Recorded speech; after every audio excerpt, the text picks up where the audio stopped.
As far as Dan Schneider goes, like, it's basically, I don't even know if we can call it a secret, because I don't think it's like a secret at all. It's just something that like everyone knew and has openly talked about. I know we say open secret, but like, is it a secret? I feel like it wasn't even an open secret. I feel like it was just a thing that happened that people just knew about, but nobody really did anything. I mean, yeah, look at this.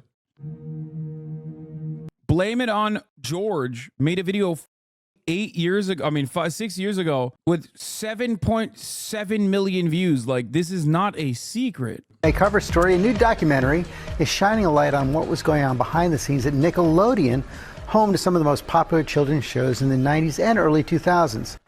For children of the 90s and early 2000s, Nickelodeon was home to some of the most popular shows of the era, from the sketch comedy hit All That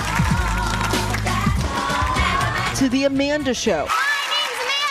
But in the new investigation Discovery docuseries Quiet on the Set, The Dark Side of Kids TV, some of the former child stars behind those shows say they were subjected to inappropriate work environments. One star even claiming he was sexually abused. If we don't get all these people out of here in less than 2 hours, our lives are over. Drake Bell from the show Drake and Josh revealing for the first time publicly that he is the John Doe victim in the 2003 child sexual abuse case against his dialogue coach, Brian Peck. Bell claims that Peck purposely isolated him from his father, who was also his manager. Giovanni Samuels and Brian Hearn starred in All That in 2001 and say Peck worked closely with the child actors. When you saw who the victim was, it broke my heart. I cried. That guy that abused him went to work on at the Disney Channel after 60 months in prison? What? We weren't close with Drake, but we were around him. He was a legend. And so to find out that he was being harmed, brutally harmed, in a terrible way, it infuriated me. Hearn and Samuels also speaking about former writer and executive producer Dan Schneider, who Nickelodeon parted ways with in 2018 after complaints he created a hostile work environment. The actors recalling sketches written by Schneider's team like On Air Dare. Yeah. Those were torture moments for all of us. Hearn's Dare had him covered in peanut butter and then licked by dogs. My On Air Dare, I was saying, I don't like this. And to see that is... And to voice it. And to have voiced it. I don't like this. And to be ignored because, oh, it's funny. Yeah. Was it funny? Who was it funny for? Right. It wasn't for me. Your childhood is going to be a little tainted after watching it. Yeah. But I hope that it helps you protect the next group of kids that comes up. If you watch Dan Schneider's work, it is completely impossible to escape the notion of feet. Have you ever tried to get your whole big toe in your mouth? Check this out. There's just feet everywhere. Tori, please pour ketchup all over your feet. I still say this is not performing. This is why I'm in Hollywood. Yeah. Eat your cereal, kids.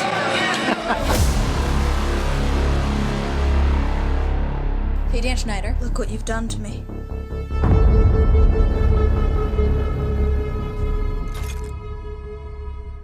2013 Nickelodeon tweet asking for feet pics. Salmon Cat tomorrow, right on the bottom of your foot. Take a pic and use Salmon Cat Saturday, and we'll retweet it and follow until our fingers get sore. Yeah, I mean, bro, this is in 2022. You know what I mean? Like they reply with this in 2022. It's like not. This is what I mean when I'm saying like it's not a secret, right? I mean, this is from BJ Investigates from May 27, 2022, 2 years ago. Gen Z and everybody above, below, and in between. If you are alive right now, you probably are familiar with something that Dan Schneider has created. He's responsible for the careers of Amanda Bynes, Josh Peck, Jamie Lynn Spears, Miranda Cosgrove, Jeanette McCurdy, and even Ariana Grande. Many more, but that's just to name a few. There were some seriously frightening and worrisome things going on at Nickelodeon Studios during that heyday with his company Schneider's Bakery. Now, Nickelodeon and Dan Schneider have been exposed a million times over by many people on YouTube. I have a new video for you guys because it's time to talk about this monster, Dan Schneider. Could they have prevented this? And if so, why didn't they? If you don't understand why the giant foot plays such a big part in this, you will in a minute. Yeah, bro, if Illuminati made a video about it, that's how you know that is like so mainstream, you know what I mean? If Illuminati made a video about it, that means someone else made a video about it. Someone else's made a video about it. So now, according to a website called Looper.com, for years, prolific producer Dan Schneider occupied a prominent place in the world of children's television, as we've just discussed. Throughout the late 90s and early 2000s, Dan and his Schneider Bakery banner oversaw numerous hit shows on Nickelodeon, including All That, Keenan and Kel, Drake and Josh, and iCarly. At the height of Dan's fame, bro, this is one of those moments where, like, me growing up in Turkey, I didn't see any of this shit. Like, we didn't have or maybe they did have it on television, but I never saw any of this shit. These are the parts of oh God, this photo is so creepy. I think this should have had Nickelodeon. I think, the other one is Drake and Josh. I have seen some Drake and Josh as well. But I don't remember iCarly. Maybe I was too old for it. I don't know. Huh? So basically what happened is a few of us started getting a little older, and we would revisit some of Dan Schneider's shows, like on Nick at Night or just reruns or whatever. And we started thinking, like, this very familiar feeling across all of us, like, what the fuck were we watching? Oh, yeah.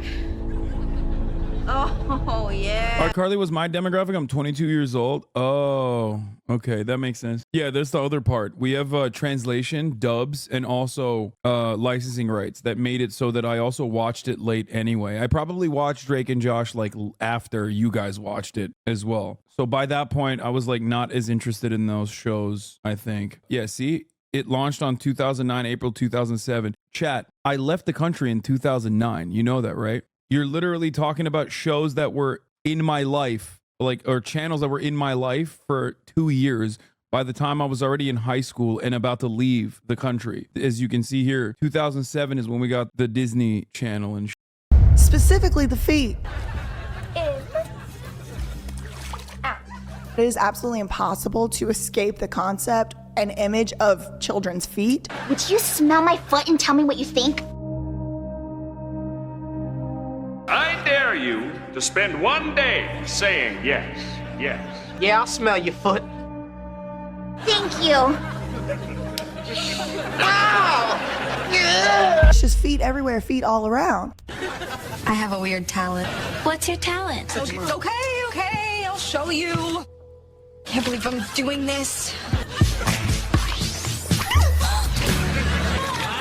It even went so far as to permeate. at least Tarantino does it for art. No, Tarantino at least does it with adults and not minors, dude. For adults, by adults, consenting adults. Children, on the other hand, cannot consent. Bro, why defend the feet stuff? No, I think the feet stuff is gross. But there's a difference between like gross and like, oh my God, that should be illegal. Why is that not illegal? Do you not understand that? I think it's important to parse through that a little bit, considering that the major factor here is not that like things that are gross should be illegal, but instead consent and who has the capability to give consent and who does not. That makes it way, way different. But then the next thing that they actually did that I think is really strange was Dan would host these recruiting parties for children. He would have pool parties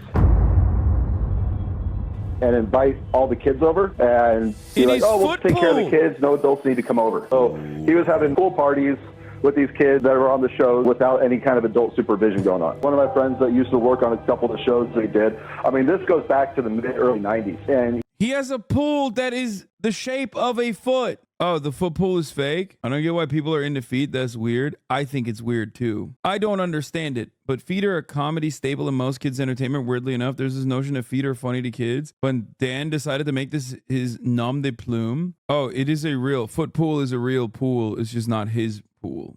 Very weird that such a thing exists. I thought that people liked feet because like the Freudian analysis is that you have like your first sexual awakening when you see like a woman put her shoe on or something and then boom, you're cooked. Isn't that the same as finding hands attractive? Dude, Hands, for the most part, I think is something that women are into, whereas feet is mostly like men. So that's why one is like seen as like an odd thing, but not even that odd. The other is like a gross pervert fetish.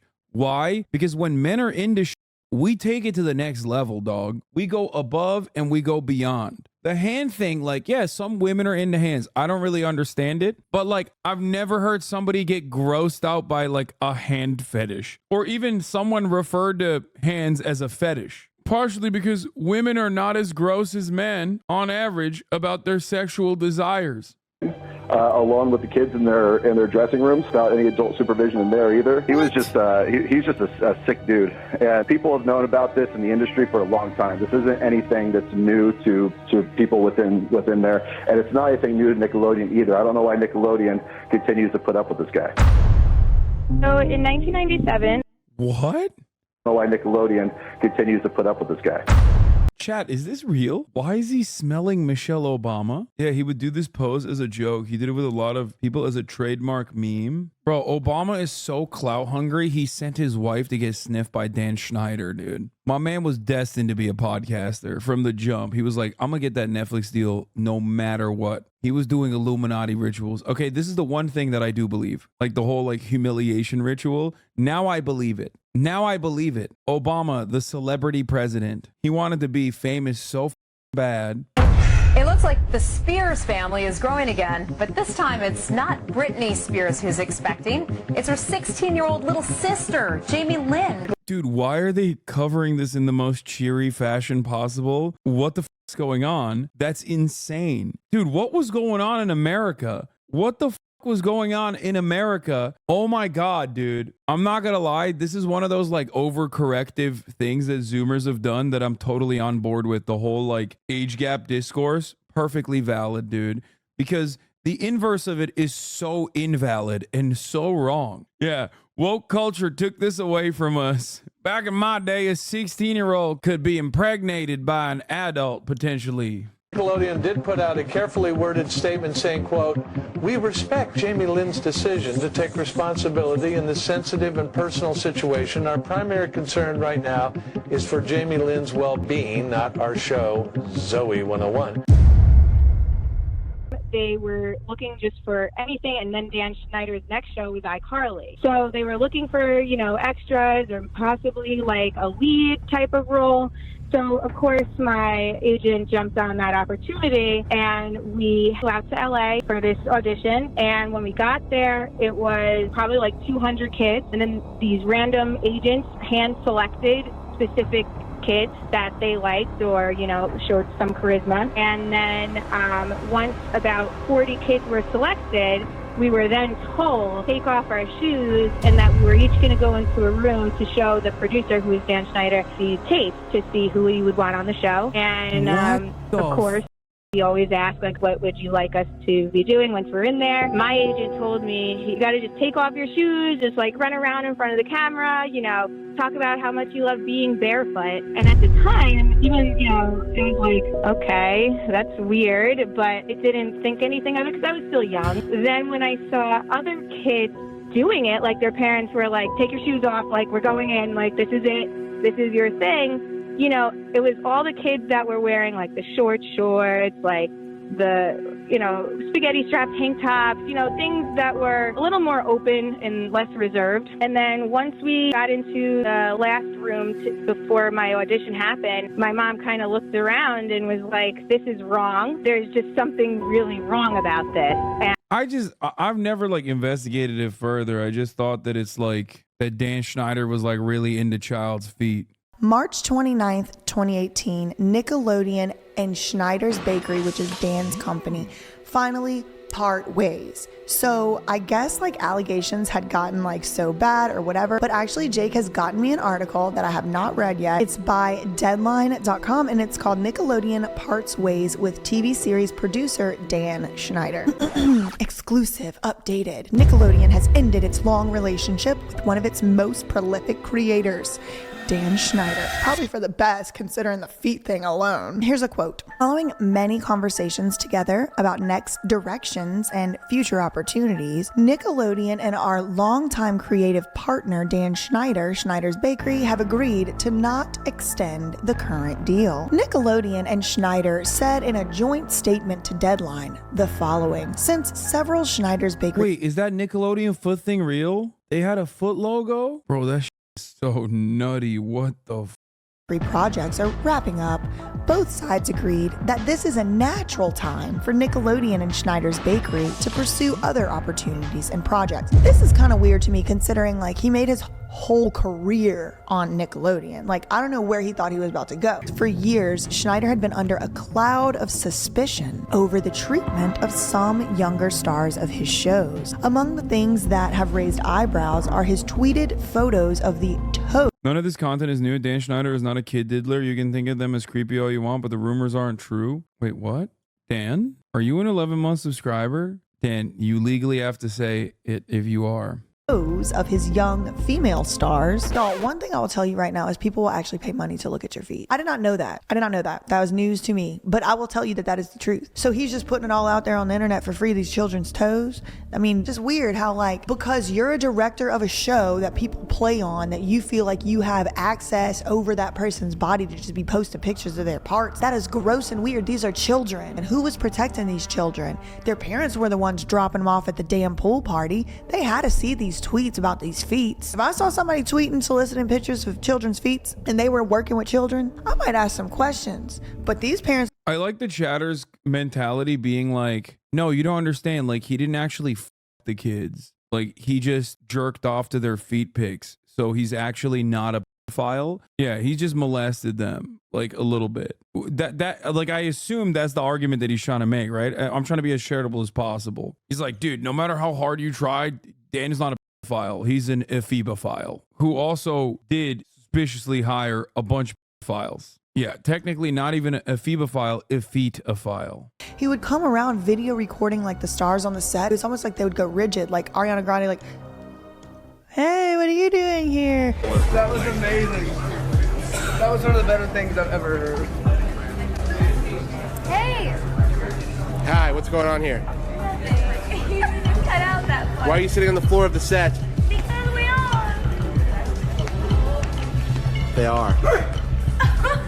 Did you just bark? No.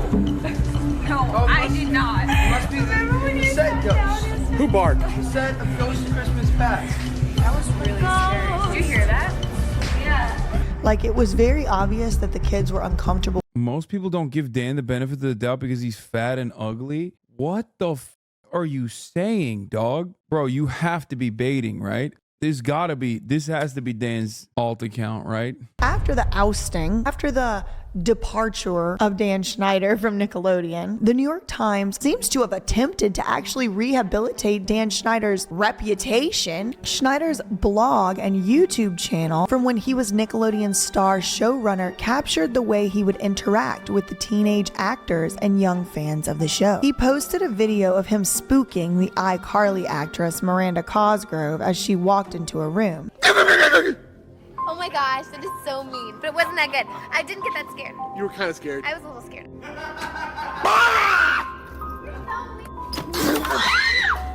You get me. You never get me. I just did. Oh my god. Oh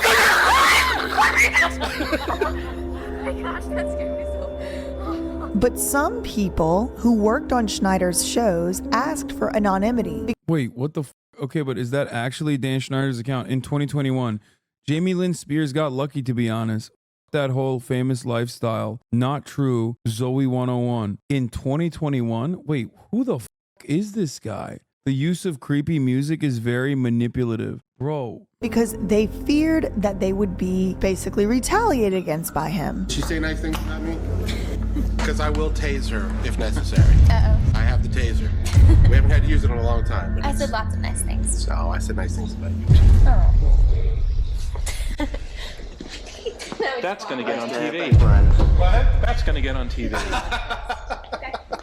They said they viewed his chumminess with young actors as awkward and odd for a powerful, middle-aged showrunner. I agree completely. Several recalled that he often spent time during the workday interacting with young fans on. Dude, chatter about to be like, dude, those are just like not weird. You know what I mean? Who amongst us doesn't want iCarly's and Sam's toe pics, like tweeting about like a 14-year-old's. Bro, one of the rumors was that he impregnated Jamie Spears. Objectively untrue is defamation. Okay, but we're not talking about impregnating Jamie Lynn Spears. I don't know who impregnated Jamie Lynn Spears. Like, you're not addressing the not rumor in front of your face. Cancel culture at work again. Here we go again, boys. Can a fella not actually talk about a 14-year-old's feet? Like, I don't understand. Man, woke culture's coming after us, huh, boys? Men really can't do nothing nowadays. Called that he often spent time during the workday interacting with young fans online. And then after. Wait, what is this? Guest starring for a debate? First of all, no, I don't want to debate this issue because I definitely don't have enough information on the subject matter that this guy has. My assessment currently is Dan Schneider kind of weird. Okay, very weird. And also, it ranges from like really weird and holy shit, this should be illegal to like, oh, that definitely is illegal. How the f did that actually happen? I don't want to talk to a dude. It's like if I know nothing about why the world isn't flat and had to debate a flat earther. Work, he would be texting with child actors about silly matters of teenage internet life. Former crew members recalled that Justice's character had a locker on the set of Victorious, decorated with photos of young men, alongside. Hi, my name is Alexa Nicholas. I was in the doc, quiet on set. I just want to say I'm a huge fan and thank you for covering this. It means a lot. I watch you all the time. Dan is f***ing awful. Yeah, well, now I'm going to put this guy against the guy who's defending Dan. Eat Predators is going to duke it out 1v1 style with the guy who wants to defend Dan Schneider in the chat. I'm just kidding. Jesus Christ, this is crazy. Alexa Nichols is she, her. Sorry. So the new documentary that came out actually features a bunch of new stuff as far as I understand. New things such as like obviously revealing that Drake Bell was the original, one of the children that got Brian Peck, the voice coach, fired and also put in prison. Here's what Alexa Nicholas said. Quiet on set apology. I don't feel any remorse for him. This is all about power and control. The former Nickelodeon actress says after the dark series called out her old boss's behavior, as if he just one day had a fit, is how he's acting. Like, I'm sorry, it was just this one-time event that people were affected by it. I don't even feel any remorse for him. He's not even crying. I know everyone deals with their own emotions their own way, but I don't feel anything from you, Dan. I don't feel a thing. Embarrassing for you, dude. Stop it. There were two women splitting a salary. I'm gonna cut to the chase here. Nicholas continued. You don't feel anything, Dan. You're like every freaking privileged white male I've honestly ever met on set. You don't even know what accountability is. Walking Dead actress also analyzed the way interviewer Boogle, who played Tebow on iCarly, communicated with Schneider using locker room talk. Yeah, this was kind of crazy. Like, so one of the adults on the show actually interviewed Dan Schneider, which I'm gonna show you in a second. Dan Schneider talks about Quiet on Set. I played Tebow on Nickelodeon's iCarly. I got a chance to watch the Quiet on Set program, and I reached out to Dan to see if it was something that he'd be willing to discuss. I'm pleased to say that he said yes. Dan, how are you? This is on Dan's own. I'm okay. I really appreciate you reaching out and giving me the opportunity to talk to you about what we saw over the last 2 nights. I'm really glad you're here because I believe this is important. For sure. We've got a lot of things to unpack.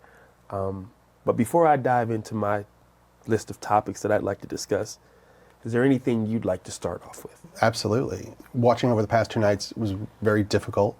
Me facing my past behaviors, some of which are embarrassing and that I regret.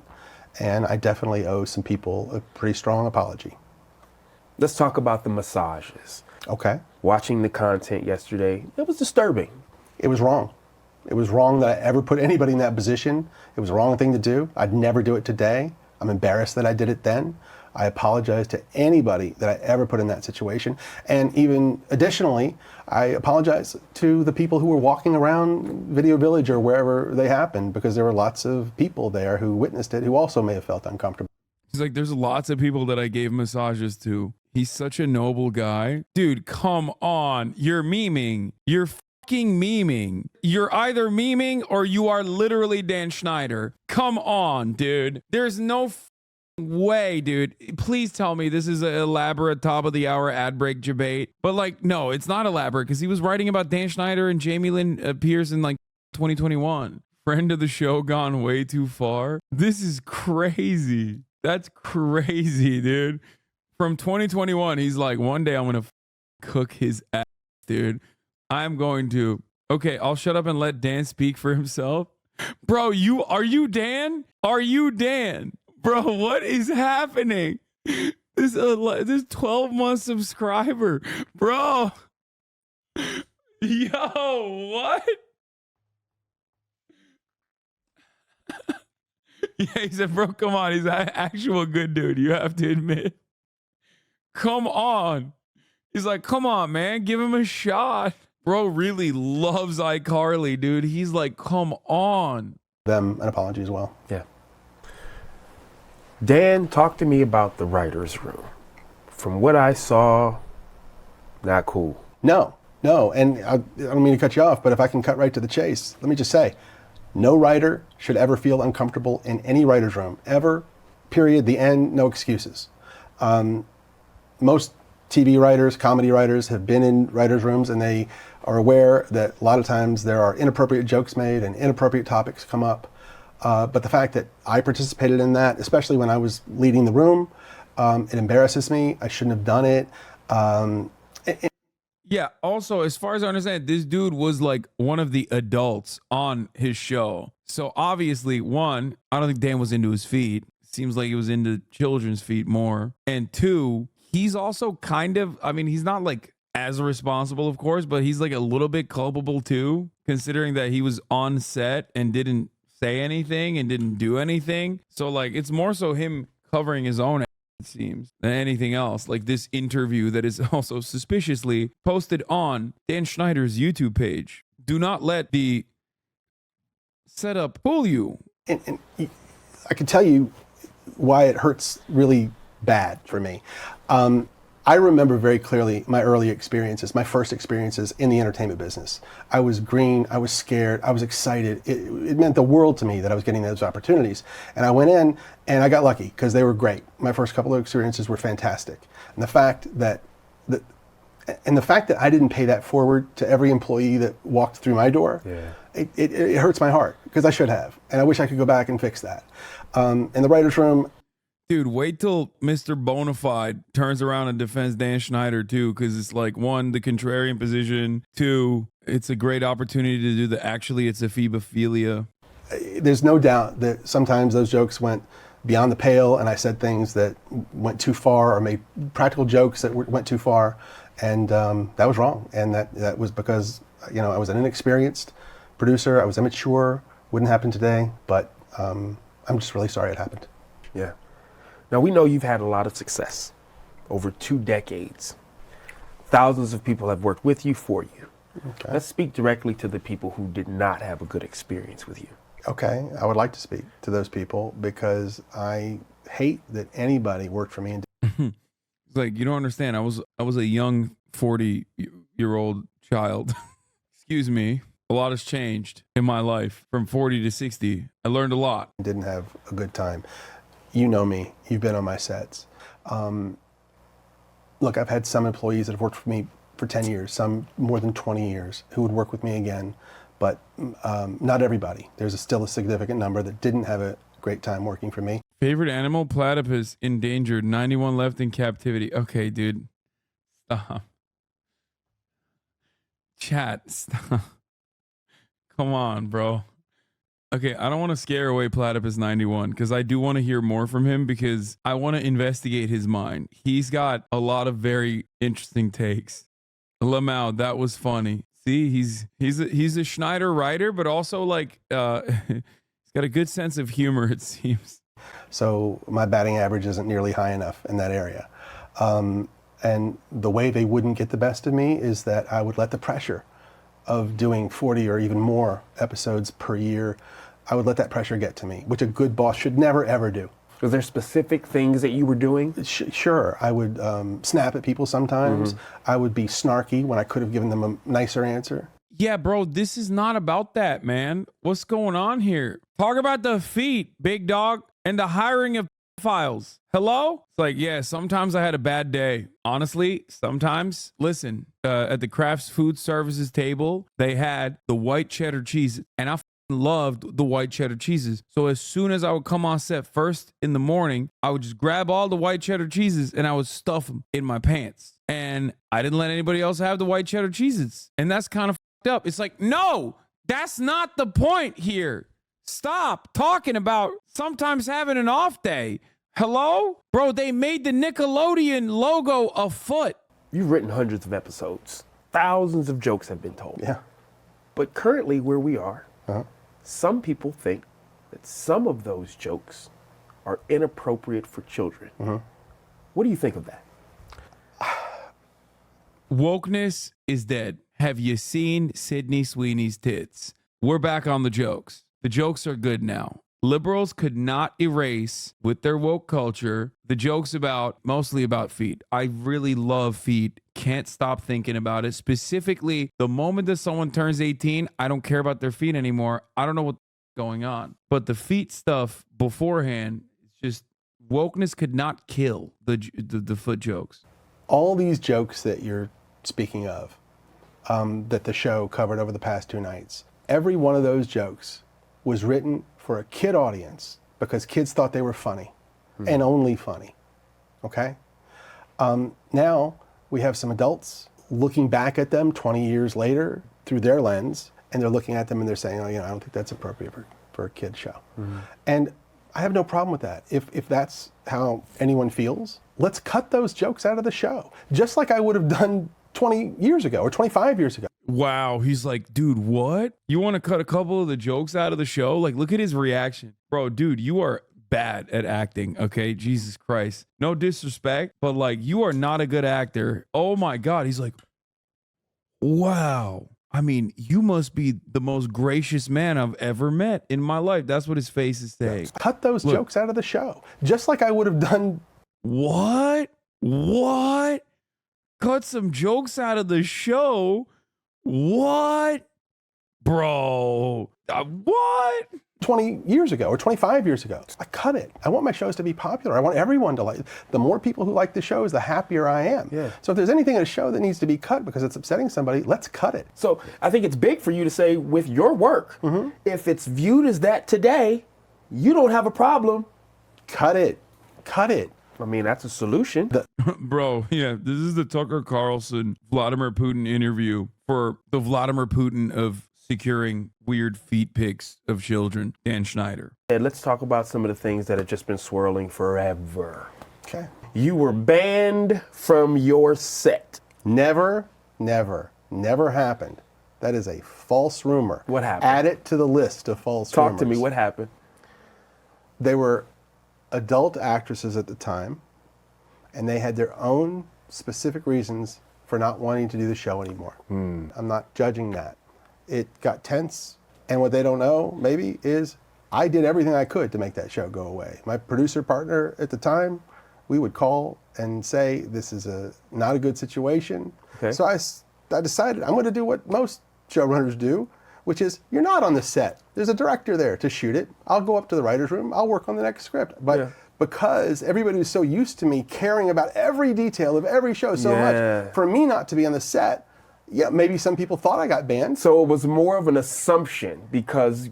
Wait, so he did. Wait, what the bro, this interview is so crazy because he keeps like repeating the question. He keeps rephrasing the answer in a way that I think he thinks makes him look better, but he's just basically copping to all of it. See, now, I didn't get banned. There were adult actors that did not want me on stage, so I left voluntarily, despite the fact that I wanted to be there. But I didn't want to be there at all. I mean, I'm the showrunner anyway. You see, I wouldn't call it a ban. I would call it a exile, a self-imposed exile, a removal from the set.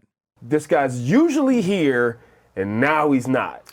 I don't know if it was an assumption. I don't know if somebody thought... Bro, this guy's about to play footsie with him. What's happening right now? When he says adult actors, is he talking about like Ariana Grande or some shit? Like, who's he talking about? Amanda Bynes and Jeanette McCurdy.